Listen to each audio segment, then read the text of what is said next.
ഇത്തരത്തിലുള്ള മൈൻഡ് സെറ്റുകളുള്ള മനുഷ്യന്റെ ചില പ്രധാനപ്പെട്ട ടൈപ്പ് ഓഫ് മൈൻഡ് സെറ്റ് എന്തൊക്കെയാണെന്നാണ് മനസ്സിലാക്കാൻ പോകുന്നത്. അതിൽ ഒന്നാമത്തെ മൈൻഡ് സെറ്റിനെ വിളിക്കുന്ന പേരാണ് ഫെയിലിയർ മൈൻഡ് സെറ്റ്.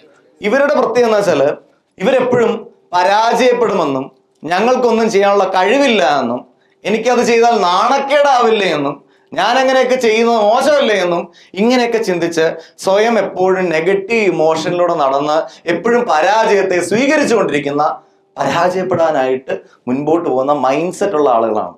എനിക്കതിനുള്ള കഴിവില്ല, എന്നെ കൊണ്ടത് പറ്റൂല, അങ്ങനെ എപ്പോഴും സ്വയം ഇകഴ്ത്തി കാണിക്കുന്നത് പറയുന്ന ആളുകളാണ് first mind set. It's called failure mind set. രണ്ട്, ഫ്രസ്ട്രേഷൻ മൈൻഡ് സെറ്റ് ആണ്. ഫ്രസ്ട്രേഷൻ മൈൻഡ് സെറ്റ് എന്ന് പറഞ്ഞാൽ ഇവരെപ്പോഴും ഫ്രസ്ട്രേറ്റഡ് ആണ്. ഇവർക്ക് എന്തൊക്കെയോ നേടണമെന്നും ഒക്കെ ആഗ്രഹമുണ്ട്, പക്ഷെ ഇവരെപ്പോഴും ആകെ ആശയക്കുഴപ്പത്തിലാണ്. എന്താ ചെയ്യേണ്ടത്? എപ്പോഴും ആങ്സൈറ്റി ആണ്. ഇപ്പൊ ഞാൻ എങ്ങനെ അത് ചെയ്യുന്നത്, എന്നെ കൊണ്ട് എങ്ങനെ പറ്റും? അപ്പൊ ഈ ചിന്തിച്ച് എനർജി മുഴുവൻ അവിടെ പോവുക. അവിടെ രണ്ട് കാര്യം ഇറങ്ങി പണിയെടുത്താൽ മതി, അത് ചെയ്യൂല. ഇവരെപ്പോഴും ഫ്രസ്ട്രേഷനിലൂടെ കടന്നു പോകുന്ന വിഭാഗമാണ്. അടുത്താണ് കൺവെൻഷണൽ സക്സസ് മൈൻഡ് സെറ്റ്. എന്താണ് ഈ കാറ്റഗറിയെ സംബന്ധിച്ച്? ഇവര് ഒരു കാലഘട്ടത്തിൽ ഒരു വിജയം ഉണ്ടാക്കിയിട്ടുണ്ട്.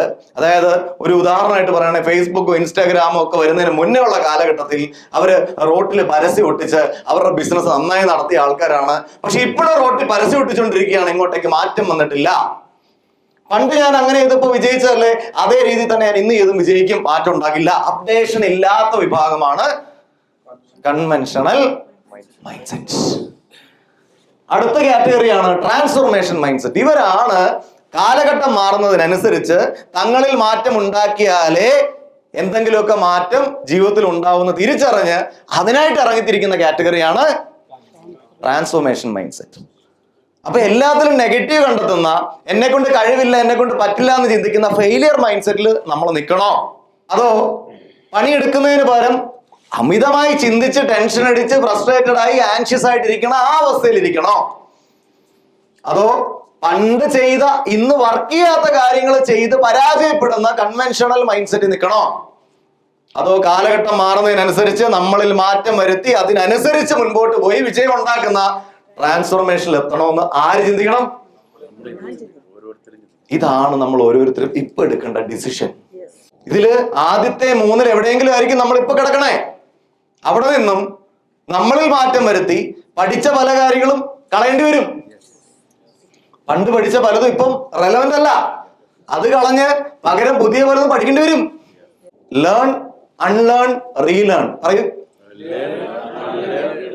ലേൺ എന്ന് പറഞ്ഞാൽ പഠിക്കുക, അൺലേൺ എന്ന് പറഞ്ഞാൽ പഠിച്ചതെടുത്ത് കളയുക, റീലേൺ എന്ന് പറഞ്ഞാൽ പുതിയ കാര്യങ്ങൾ പഠിക്കുക. ഇപ്പോ ഞാൻ പഠിച്ചു വെച്ചൊരു കാര്യമാണ്, കാലങ്ങളോളമായിട്ട് യൂട്യൂബ് വീഡിയോ ചെയ്യുന്നുണ്ട്. യൂട്യൂബ് വീഡിയോയിലെ ഡിസ്ക്രിപ്ഷൻ ഞാൻ തന്നെ ടൈപ്പ് ചെയ്തിടുന്നതാണ്. ആര് പഠിച്ചു വെച്ചത്? അതിനെത്ര സമയം പിടിക്കും? 10-20 മിനിറ്റ് അതിന്റെ പുറകെ നിൽക്കണം. അതേ സാധനം ടോപ്പിക് എടുത്ത് ChatGPT ഇട്ടിട്ട് യൂട്യൂബിലേക്ക് ഒരു ഡിസ്ക്രിപ്ഷൻ അടിക്കാൻ ഒരു ക്ലിക്ക് മതി, 1 മിനിറ്റിൽ ഈ പണി നടക്കും. അപ്പോ ഞാൻ തന്നെ ചെയ്യുന്ന കൺവെൻഷണൽ പാറ്റേണിൽ ചെയ്യൂ എന്ന് പറഞ്ഞ് വാശി പിടിച്ചാൽ പിടിച്ചെടുക്കാൻ പറ്റുമോ? ശരിക്കും മാറി മാറി നിൽക്കൽ ഒരു അർത്ഥം തന്നെയാണ് ഈ പറയുന്ന കൺവെൻഷണൽ മൈൻഡ് സെറ്റ്. അത് പൊളിക്കണം. അത് പൊളിച്ച് പുതിയ ടെക്നോളജി ഉപയോഗിക്കണം.